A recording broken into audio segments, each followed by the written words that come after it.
எத்தனை ரூபா இந்த சிப்ஸ் பாக்கெட்டு? 10 ரூபா தான். நல்லா இருக்குமா? அது சூப்பரா இருக்கும். எவ்வளவு? 10 ரூபா.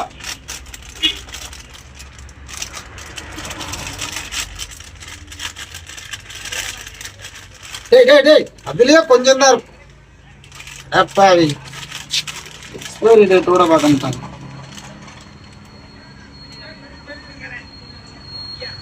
தளபதி எக்ஸ்பைரி ஆயிட்டு 5ஆம் மாசத்தோட முடிஞ்சிட்டு. खत्म bye bye tata goodbye 5ஆம் மாசத்தோட எக்ஸ்பைரி ஆயிட்டு. பாப்போம். இது இந்த மாதிரி தயாரிக்க எந்த ஆலையில நீங்க படிச்சிருக்கீங்க? 5ஆம் மாதம் போட்டுருக்கு. இல்ல 5ஆம் மாதம் தயாரிப்பு டேட்டு தானே. இந்த மாதிரி தயாரிக்கு எனக்கு காயும். டேஸ்ட் பண்ணிட்டியா? அவன் வந்து முடிஞ்சு